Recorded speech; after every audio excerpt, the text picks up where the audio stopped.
English literature.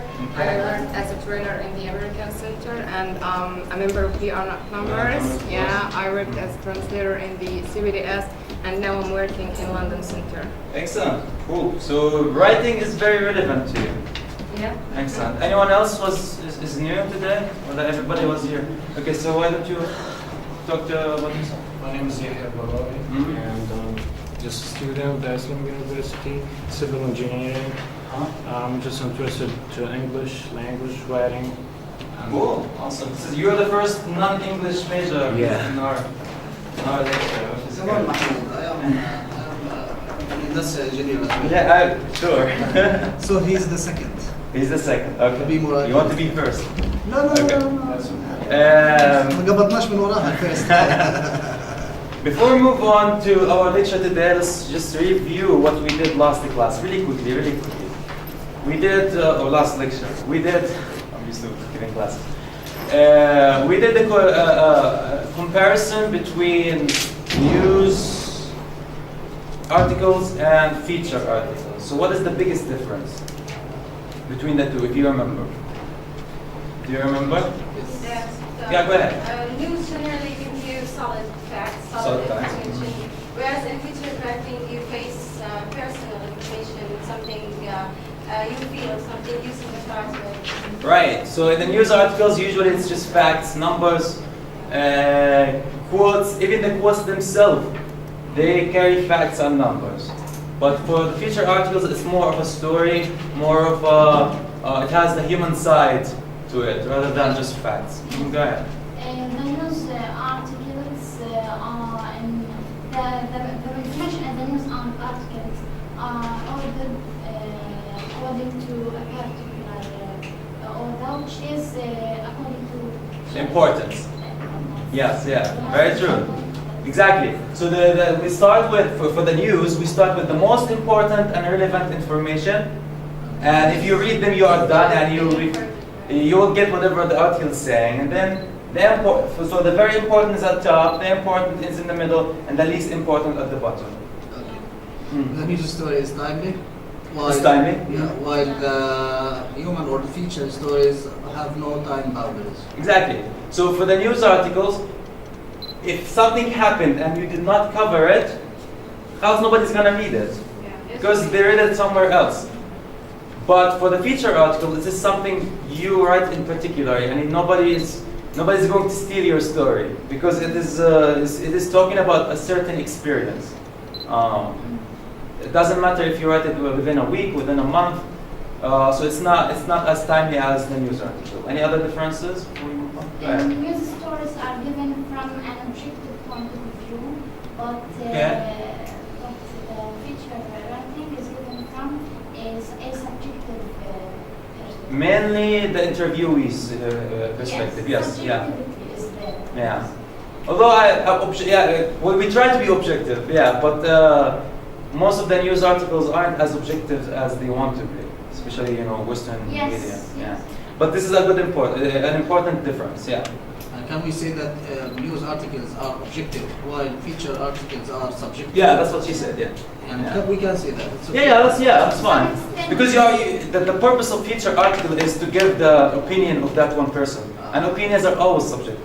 It's not just facts. Facts usually are objective because it's just a fact, and you understand it the way you want to understand. Yeah. Great. So the last thing I asked you to do last class last lecture was to choose a topic. So did anyone choose a topic? Yeah. Or no? Did you? What is your topic? I choose an artist. Okay. Her name is Fatima. Okay. She makes henna. Perfect. Okay. Perfect. So I chose some main ideas to talk about. Excellent. Her passion for drawing and for henna since she was a child, and her development. She started by making henna for some relatives and friends, and now she's working on a project. Okay. So there's this development in her career. Good. So what we're doing today is related to what you're doing. So today is basically how do we research a topic we picked, and how do we create the questions for the interview. This is the main two things that we are going to do today before we actually start the writing. Because before you start writing, you need to research. You need to know about the topic. Okay, so excellent choice for a topic. Yeah. If I want to share an article, I will write about Tamim. Okay. It will be difficult to interview Tamim. but at the very beginning, I will give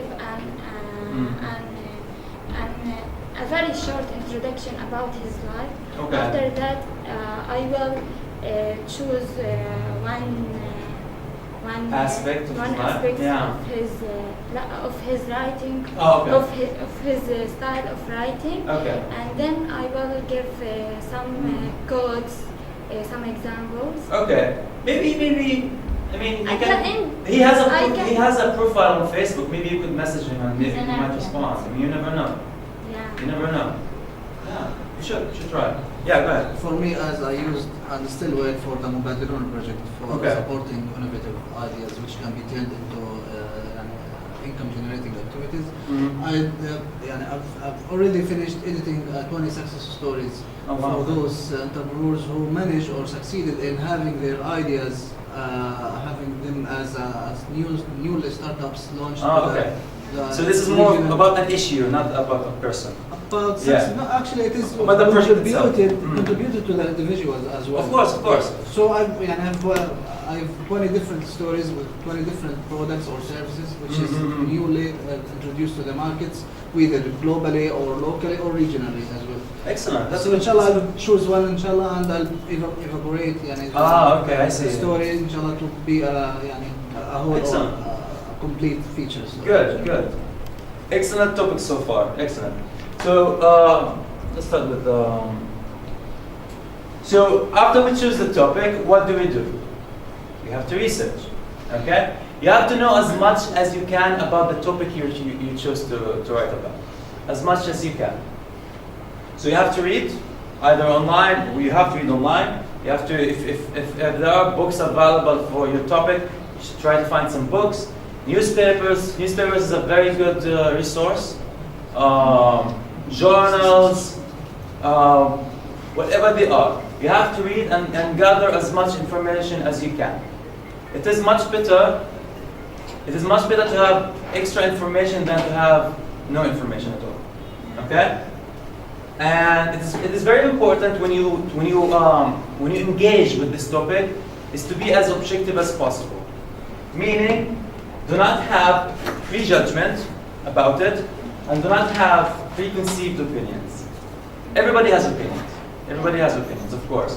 But try to separate your opinions from the writing. Because you don't want your opinions to influence the writing. You don't want it to go in one direction when it should be going in another. Okay?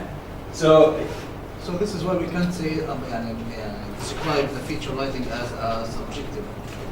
right, it is subjective from the perspective of the interviewee. That's what I said. Yeah, because it's an opinion of the interviewee about a certain topic. Yeah. Not from the respect of the writer. Right. Yeah. You try to be objective, of course, because you don't. If you manipulate, we will talk about this later when we talk about the interview.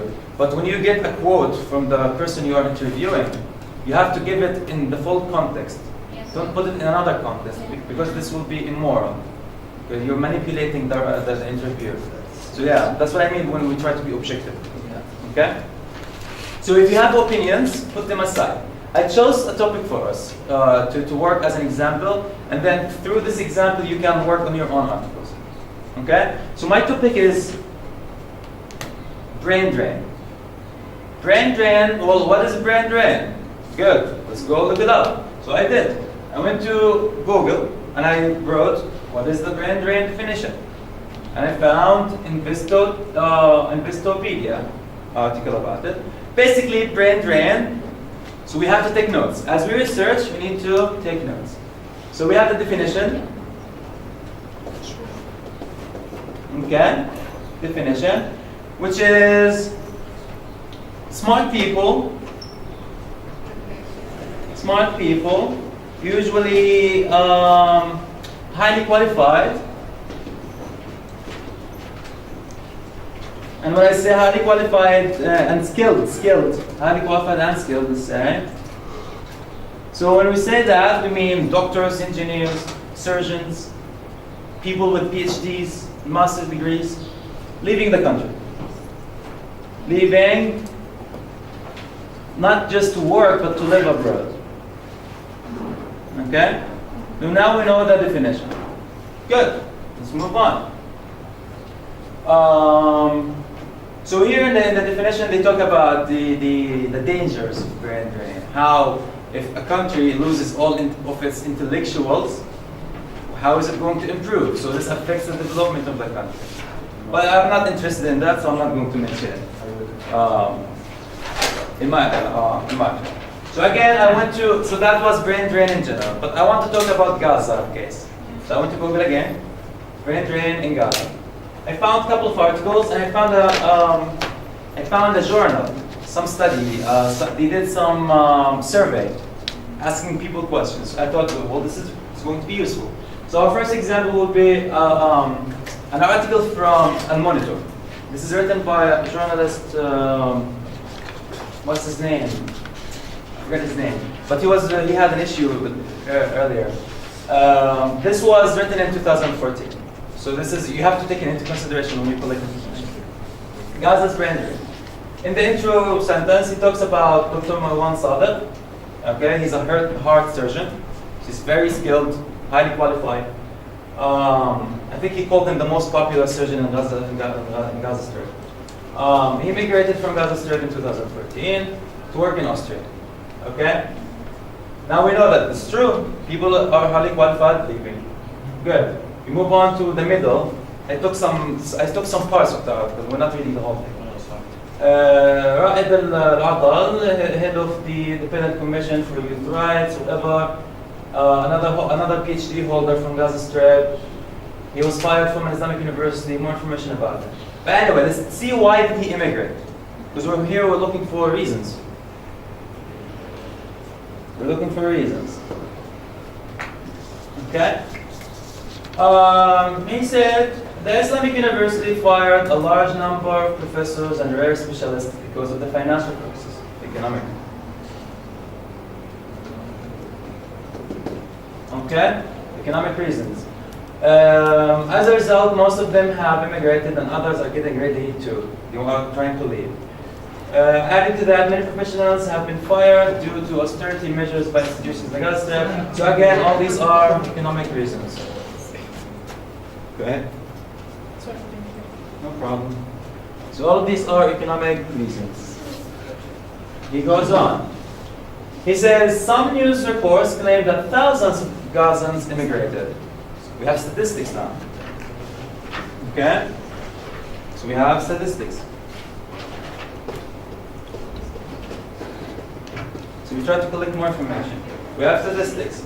Thousands of Gazans last year, so that's in 2013, including advanced degrees holders, neurosurgeons, etc. Al-Monitor contacted several governmental and international agencies to obtain accurate statistics, but they couldn't find anything. So there are no official statistics. No official. Now I know. So now when I go to the government to ask about this, I expect not to have any official statistics. But I will go anyway, just to double check, because this is from 2014. Okay? Al-Adal said that they did a questionnaire, and 90% of Gazans want to leave. This was again in 2014. And these are from the youth. Okay? Now we're talking about, now this is the government opinion. I found it in the article also. This is the government opinion. Basically, the government is kind of contradicting itself in this article. First they say, well, there's no immigration from Gaza because the borders are closed. There's no immigration. How are they going to leave? The people who leave mostly leave for health reasons or for permanent residencies. There's no, people don't leave. But then at the end he accuses Israel and its Arab allies of systematic policy designed to empty Gaza of its professionals and bright young people. So he says people don't leave, but there's policy that forces people to leave. So how is this going to work? I don't know. So now we have the government opinion. Government opinion, let's put it aside. Of course, when you take notes, try to be more detailed. I'm just trying to, because of the time. Okay? That was the first article. Now, I found another article from الكتابة. And this one is in 2016, just about 7 months ago. 7 months ago, yeah. Okay? Gaza was force educated to leave. Okay, this is by Musab Tawfiq or the الكتابة. He was talking about one of the scholars, and he said the young scholar also needed to earn money. Again, economic reasons. He was working all over the place. I've done a lot during the last 3 years in Gaza. This is one of the quotes he did when he did the interview. I've done a lot during the last 3 years in Gaza, but I am sure I would have accomplished more if I had been abroad. It's not economic. He wants to accomplish more. He wants to do more. He wants to have a meaning to his life. This is more like intellectual reasons. Intellectual reasons. Okay? Life here is difficult. I lost a lot of opportunities because of the close crossings. So he's talking about the crossings. So here's the crossings is what? A political reason. We have another political reason. Okay? Another part of the article. After nearly 10 years of suffocating siege, the Gaza Strip's economy lies in tatters. Again, the economic. And he gives us statistics. Okay? 43% unemployment rate. So if you are going to talk about the economic situation, the economic reasons, you should cite this as an economic. And youth unemployment has soared above 60%. People, the young people, around 18 to 20 something. In such a climate, it is not surprising that Gaza's brighter and better educated, like Ahmed, the guy who was talking about earlier, seek their futures abroad. Okay? He's going to the US to finish his PhD. Again, I'm going to find opportunities to improve my academic capacity. So intellectual or academic also. We can say academic. Okay? Present dangers, this is another side of this is another argument about this particular topic, which is future challenges and dangers. Okay? So again, they talk about the crossings, facts. They are trying to put the whole situation in context, the context of the crossings and Gaza Strip. Another reason here, many simply wanted to get out of Gaza for a while. After nearly 10 years of siege, 3 Israeli military assaults, a break from Gaza is a break from prison. Here's another reason, which is psychological, mental. Yeah. You need this information. Why? Because when you if you are going to write this about a person, not an issue, you need to know what kind of questions you want to ask. Now you did your research, it will be easier to make questions. Okay? Unemployment, again, economic stuff. Okay. Jamal al-Sharif, you guys probably know him from Al-Azhar University. He said that people try to apply to Al-Azhar University to teach there, to find opportunities, but they don't have the space for that. Yeah. So he says even if people have PhDs and they are highly qualified, they can't find jobs in Gaza. Again, another economic reason. Okay? The third, this is the last part of the research. This is the journal I found. It's called Brain Drain of the Palestinian Society with an exploratory study of the health and higher education sector, etc., etc. This was done in 2008 by these three people. Okay, I went ahead to the results. I did not care about the method or the questions, etc. I was interested more about the results, and this is because we talked about the last 2 articles. They were talking about people inside Gaza who want to leave. I found this interesting because they interviewed people who already left. So this is another perspective to study. So results from case studies of Palestinians out migrants. So these are people outside. 8 Palestinians living in Europe, the US, and other countries. So difficulties finding jobs corresponding to their qualities. And if a lot of people here, they studied something, but then they work in another field. This is another issue they face. Lack of job security, anytime you could be fired. Israeli oppression, political again. Measures before leaving the country. some of them are considering returning to the country. This is something new, right? We talked about people who want to leave, but the people who already left, some of them are considering coming back. Okay, this is another perspective we could search for, we could highlight in the article. Mainly for patriotic reasons. They want to serve Palestine, help in the development process, try to benefit from the education they got from abroad, etc. But other people don't come back because of the reasons the reasons why they left in the first place, right? So we have options. We have options here. So what are our options in terms of going with the article? Who do we interview? What kind of do we go ahead and interview one person and highlight his life and and highlight him? Is he a person from Gaza we want to highlight who is trying to leave, or do we highlight someone who already left? Both. We can do both. If we're doing both, then it's more of covering the issue rather than the person. Yeah. So covering the issue would be a better option, right? You want to do that? Okay, let's do it. Let's say covering issue. Issue. Okay? Now, if we want to cover the issue, we want someone from Gaza. And someone Living in Gaza, still living. Yeah, someone living in Gaza. Sorry, yeah, that's a good one. Picking the right words. Living in Gaza, trying to leave. And we want someone, or more than one, outside of Gaza, living outside of Gaza.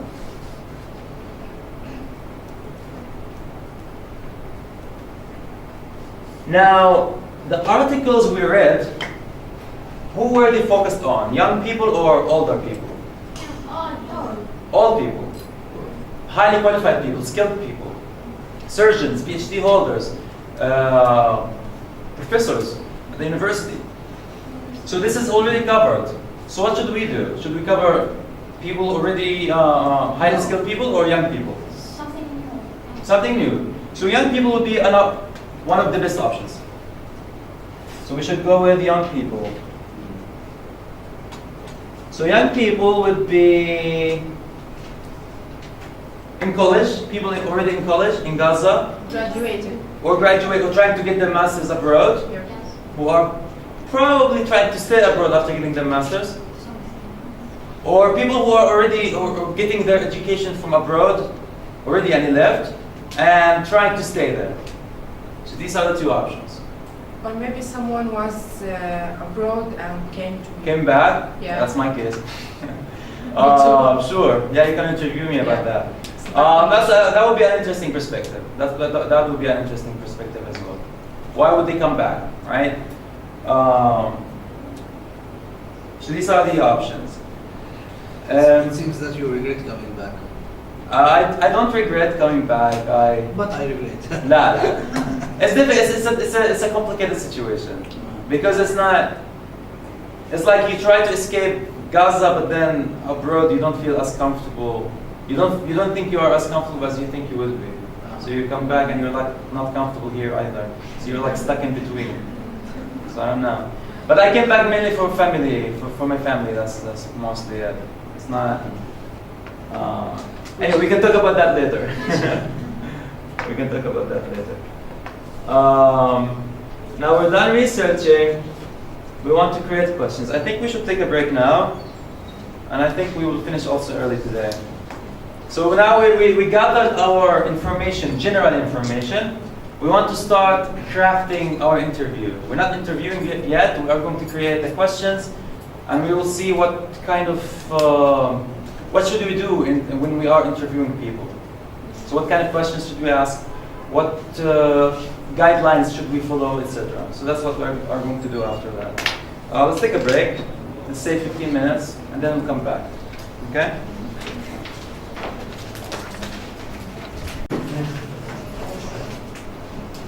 Now we gathered the required information that we needed. We have some general knowledge about the topic we want to talk about. We need to choose the people we want to interview. Now we agreed that we're going to do it in the form of an issue. But let's Let's actually do it in a form of a person instead of an issue. Let's just focus on one person. Yeah. I think that would be a better option. Let's say we want to interview one person, just one person. And let's assume. I'm a newcomer, by the way.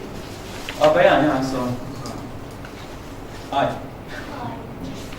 Let's assume that this person wants to leave, is in the process of leaving. Let's do that. So let's say he got a scholarship to study in Turkey or something, because this is very common. A lot of people get scholarships to go to Turkey. So let's assume he's a young person who's doing his bachelor degree, wants to get his bachelor degree from Turkey. Okay, leaving to Turkey. Okay, he's 18 years old, and he's going to Turkey. We chose the person. Now let's create the questions. Start creating the questions. And this is very important, very, very important. Because when you ask, it depends, your questions will depend your article. Your article is dependent on the question. So your questions will form the article. Or more accurately, the quotes you get through the interview will form the article. It will be based on it. So the first thing that you need to take into consideration, what type of questions you want to ask. You want to ask questions that will let the interviewee or the person you're interviewing talk. Yeah. You want to talk comfortably, you want to just keep on talking, okay? This is why you need to ask open-ended questions. Like, so what are you doing? Why are you doing it? When are you doing it? How are you doing it? Don't ask yes or no questions. You can, but not at the beginning. And don't say, are you going to Turkey? All right? Well, of course, you know he's going to Turkey. There's no need for that. You ask yes or no questions when you need to double check on the information. So, for example, I am going to Turkey to get my bachelor degree from there, and because the education is very it's much better than the education here in Gaza, and they give a lot of opportunities. So now you want to go back a little bit. So you didn't get the part about the opportunities. So you say, so you think that in Turkey they have more opportunities than in Gaza? Yes, they do. See, you want to double check the information. But it's very important to follow up the questions with open-ended questions as well. So if he's talking about, well, they have more opportunities in Turkey than in Gaza. Okay, so what kind of opportunities do they have in Turkey? Tell me more about that. Tell me more. Expand. Explain. Okay? Focus on short questions. Don't ask, like, what are you going to Turkey? Why are you going to Turkey? When are you going to do that? And how is the process? All at the same time. Just ask one short question and then let them talk. Okay? Usually we are going to have a list now. But usually we go to the interview with a list of questions. You have a piece of paper and you have like 10 questions or something. Okay? If you ask the first question and then he started talking, you don't need to go to the second. Just see what kind of answers he gives you. And if a question comes up that is not on the list, just ask it. Just follow up with it. But you have to wait. You have to wait until he finishes. He finishes talking. Okay? So focus on short questions, then follow up according to the answer. Okay? Rephrase their answers in a form of questions in order to double check. This is how you ask the yes or no questions. So let's do that. So what kind of questions should we do? What kind of questions should we ask? So this is a person going to Turkey. He's 18 years old. He's going to get his bachelor. So what would you ask him about the brain drain? Why are you going there? Why are you going to Turkey? So Turkey in particular, instead of Germany or the US. Okay. So why Turkey? Because if you ask why are you leaving, this is a different question. Yes. Yeah. It's a different question. Why Turkey? Because you're asking about the place itself. Why Turkey? What are your expectations, for example? Okay, what are the expectations? Good. Expectations, thoughts.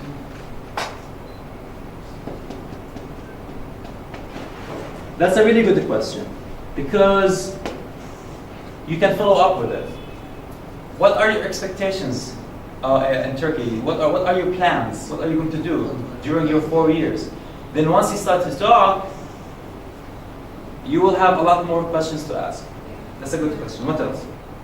What are the motives behind having the will to leave the Good, motives. Why are you leaving? Why not stay in Gaza? Why don't you just go to the Al-Azhar University or the Islamic University, right? An important question. This is the essence, the core issue of brain drain. Okay?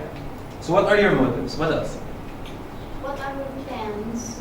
Your plans after graduation? So expectations, and then we have plans. What are your plans? Are you going to come back? Are you going to stay there? What else? We can ask a very beginning questions. What makes you leave, for example? It is instead of why are you leaving? No, but the circumstances, for example. Motives, yeah. That's the motives I mean part. the bad reasons that makes him leave. Motives Right. are positive things in Turkey, for example. Okay, But- if you ask about the motives and he goes into the positive things, you can follow up. Okay, is anything in Gaza makes you want to leave? That's a good follow-up question. So you have to focus. So positive, What are the circumstances? for plus example? negative. Yeah. So, okay. So if he talks about the motives and he says, "Oh yeah, Turkey is amazing and they have beautiful sites and good education." Okay, what about Gaza? Why are you leaving from Gaza? For example? Okay, what else? How will you relate your education to Your plans? yes, your education Okay. Mm. and use your education to set your own home and your own size in To- terms of collective issues. Okay. Let's make it more focused on the brain drain, since this is the topic, this is the theme. So him who's going to become a highly skilled, highly qualified individual. He's not yet, but he's going to become one. So what would be a very important question? Since it's about brain drains, it's about people leaving the country. Is he or she thinking about coming back? to Exactly, Gaza exactly. After a while. Exactly. Coming back. Do you plan to come back? Why and why not? So do you plan, sorry about my handwriting, to come back? It's cool. At least it's better than the physician's handwriting. Why? Exactly. And or why not? You have to follow it with why or why not. Because if you say, do you plan to come back? He says, no, okay. This is the end of it. Okay, why? Tell me why not? Why are you not coming back? Very important. Any other questions?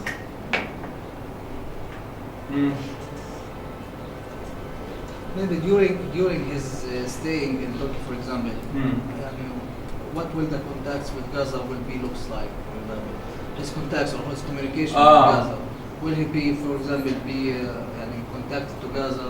Would he be, for example, a value-added person to Gaza or something like that? صح, very true. A lot of people who leave, not a lot, but I know some examples. That's right. Who leave completely disconnect from Gaza. Completely. They delete their Facebook, delete their Twitter, and they only contact people who are very close to them on WhatsApp or something. Right. Very true. This is very true. So, are you gonna stay in touch with Gaza? So this is a question based on observation. This is why we collect information. Are you going to stay in touch? Or are you going to completely disconnect? A lot of people completely disconnect. What else? If he has an opportunity to work in Gaza, will he come back or if he you will find- choose Turkey? Okay. This. Would he come back if he got a good job here? Yeah.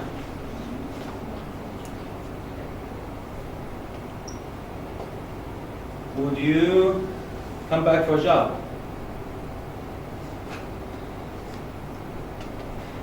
And let's say it's a good job. Yani you got your PhD, for example, in development studies, and you got a job with the USAID. Right? It's a good job. It's international organization. They pay you $2,000, $3,000 a month. Really good job. Will you come back? And this is it's very good because if his motive to leave Gaza is economic, will this solve it? Will he come back? Will it solve this problem? If it's political, He won't. it's a different story. If it's intellectual, if you just can't fit within this society, it's just you feel that the society makes you feel bad, makes you feel inferior. This is a different issue.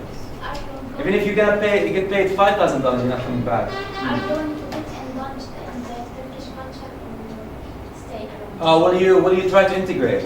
Sure, that's a good one. Will you try? And how? If the answer was yes, how? If the answer was no, why not? Why not? You have to follow up. Are you coming to visit during your stay? Why and why not? Well, what do you plan to visit? Are you planning? Sure. It's a question to Yusuf. Are you considering getting married in that country? Why and why not? Yes. It is a good question, because if he's planning to do it, that means he's going to go to full extent to stay there, even to get married there. Also, this could be a follow-up of the integration question. If he's planning to integrate, maybe he says, okay, I want to get married there. I'm going to look for a wife and get married. Okay? So are you planning to visit? This is a good question, because if he's planning to visit, it means that he's willing to take risks to come back. If he's not, then he just wants to disconnect. Even if there are no risks, I don't want to come back. It's very, very different. And what else? It's enough, Mr. No? More than What enough. sort of places will you visit? What is it? What sort of places will you visit? Vacation. It's not related to the brain drain, so this, we wouldn't ask it. Okay, excellent.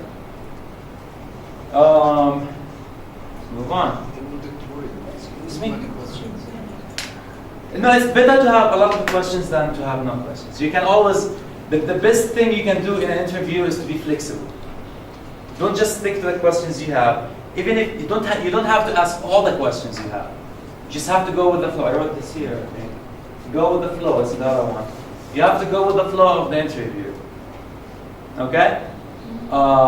If he's expanding an issue, but you want to know about another, you can move on, but it's better to go with it. Okay? So general tips. Choose a place that is relevant to the interviewee.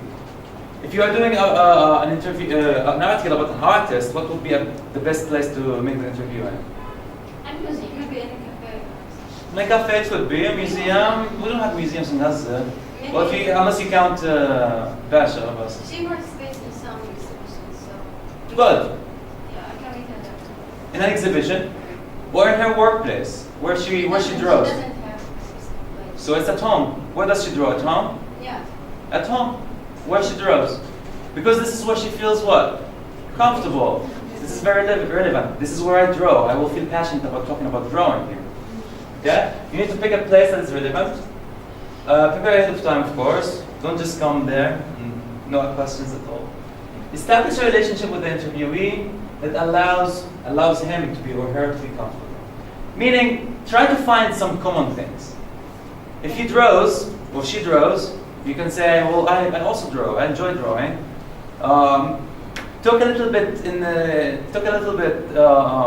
personally, because this way he can relate to you. She can relate to you, and then she would open up to talk more about it. She will become very comfortable.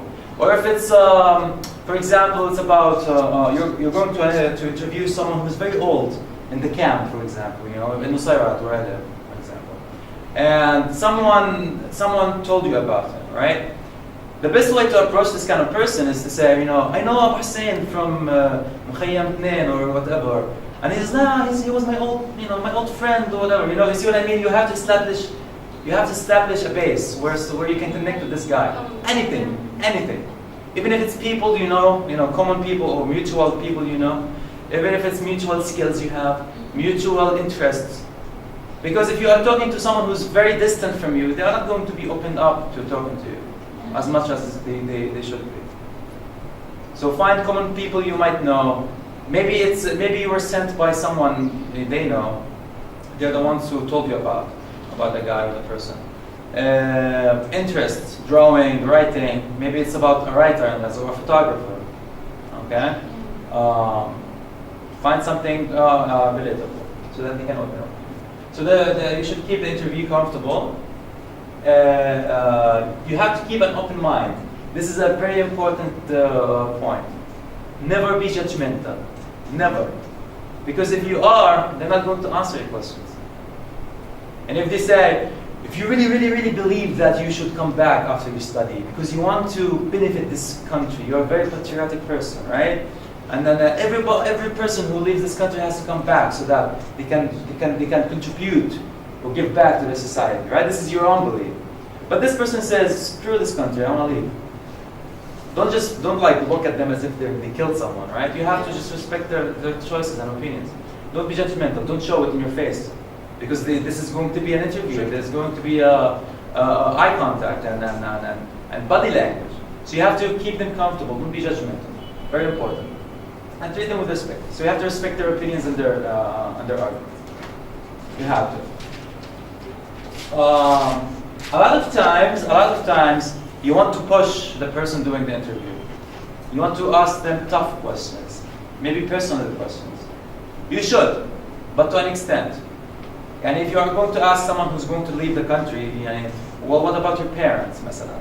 Maybe they're old and you are the only person. Maybe he was talking about his parents and how he is the only person the only person who's working, taking care of them, right? If you can push him from that on that issue, so who's going to take care of him after you, for example? But if he starts to be uncomfortable, if it's unnecessary information, just don't push it, because you don't want to push him to a breaking point where he's going to say, "That's it. I don't want to answer any questions." Okay? So sometimes you have to push, but don't push too hard. You have to be flexible. Write down your questions. Don't ask from memory, because this is very important. This is very obvious. Take notes or use a voice recorder, or both. You can do both those also. But there is a disadvantage of using a voice recorder. Some people are just not comfortable talking on a voice recorder. Yeah. Because they become self-conscious. Oh, there's a video. The camera is making me uncomfortable sometimes. Because it's like someone is watching you, or someone is recording your voice, right? It makes you careful of what you should say, you should not say. So the first thing, it could be stressful. So you should ask. You have to you don't just put your phone and just start asking questions. Ask them, can I put my phone on and record what you're saying? If they said fine, that's fine. If they said no, just respect their wishes and put it in your pocket. Don't try to record it in front of them. This is a good trick. If this is a phone and you're recording them, just try to, even if they said yes, you should record me, just put it in hiding, so they don't look at it. So they forget it's there. So they become comfortable. Because when you keep looking at it, they become self-conscious. And they're like, they get nervous and they start not to talk comfortably. Okay? So try to hide it. If they say yes, put it behind the laptop. If you have a laptop, just put it here, so they don't see it. Okay? So they're not conscious about it. Go with the flow again. Don't be afraid to push your interviewee, but not to the point of breaking. Don't be afraid of silence. Sometimes he needs time to think. Sometimes he needs to take a moment to collect his thoughts. Sometimes it's a sad story. He needs to take a minute to pull himself together.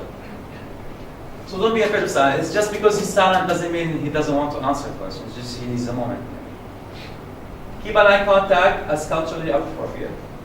Meaning, if you're a guy interviewing a girl, the girl might be uncomfortable if you're looking at her eyes, face to face, right? She might become uncomfortable, so she might not give you good answers, or the answers you seek. So try to keep your body language appropriate and to make the person next to you comfortable. And if you're interviewing, for example, a foreigner, let's say someone from America, these people care about eye contact. If you give them eye contact, it means you are paying attention. It means you care about what they say. But sometimes here in Gaza, you don't have to keep eye contact. Sometimes they get shy or whatever, so you have to look aside a little bit. So it depends on the culture. Yeah, foreigners, they care about eye contact, paying attention. You have to listen. All right. Speaking of listening, you have to listen. Whatever they say, you have to stay. Just stay silent until they finish what they have to say. Don't interrupt them.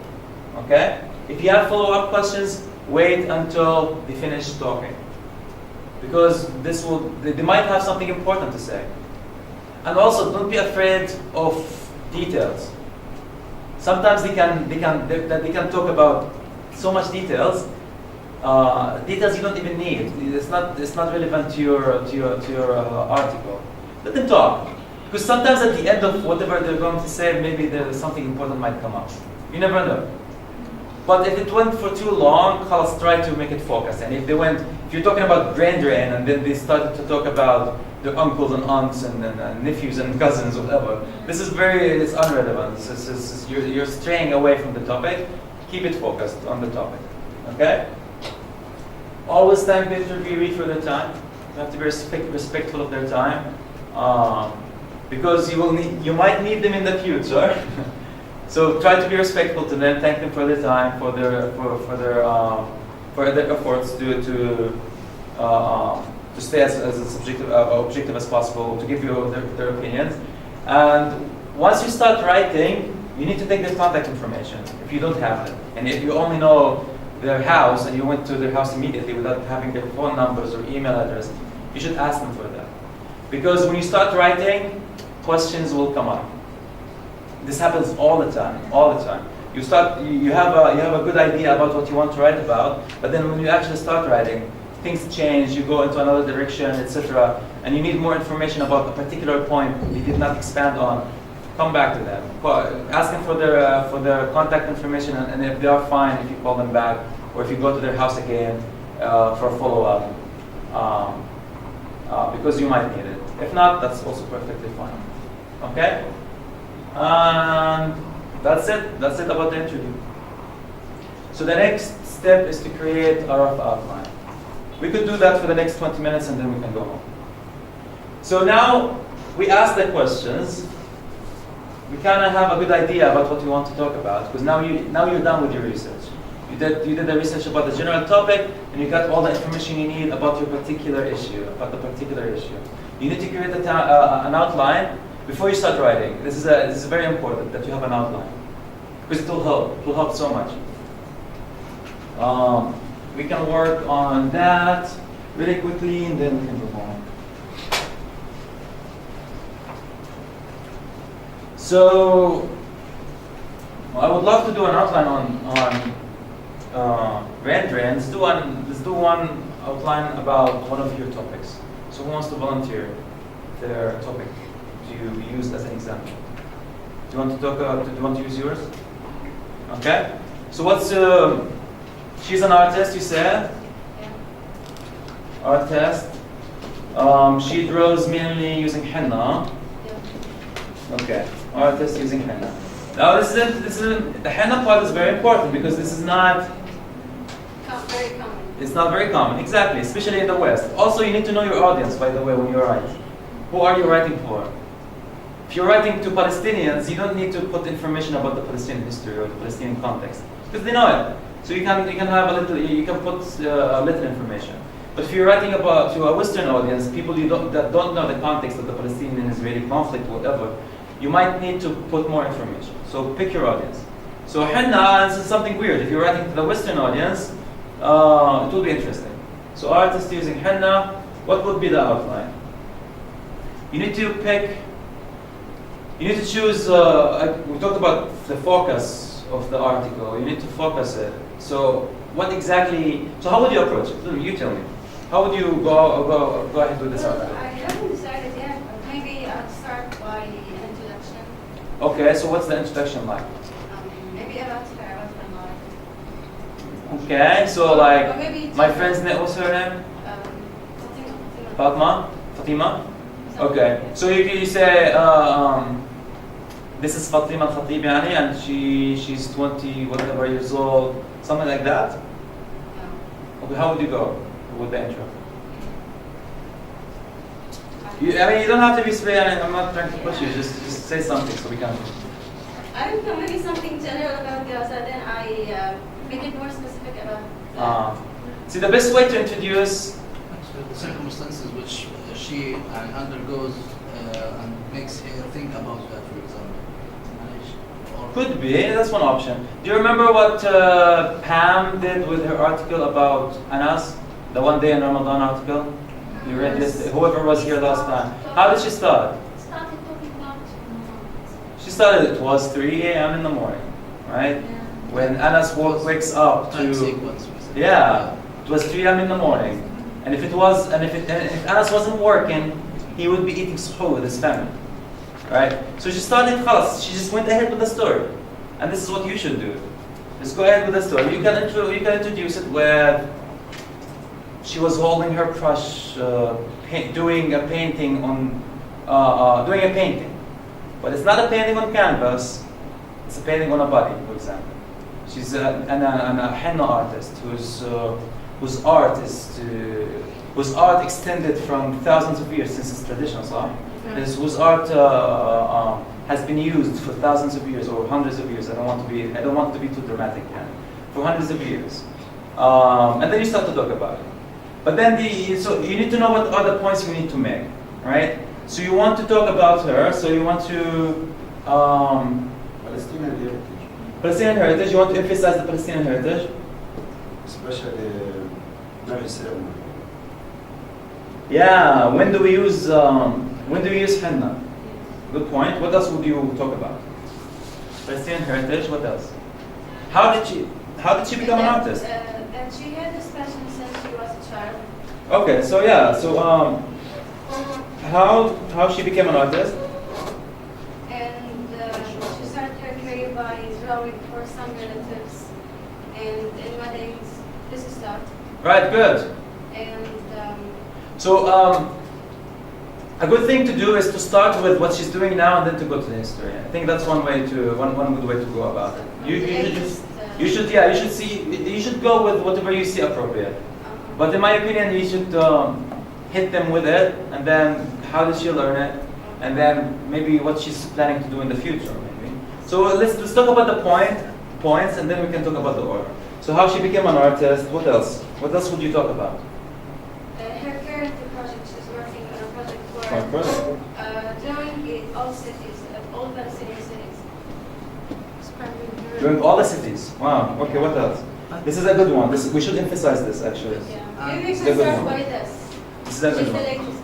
We should focus on the family, for example, family support, or Family which support. organization we get support from, for example. I think I'm having a good. I have a good plan for you. What else?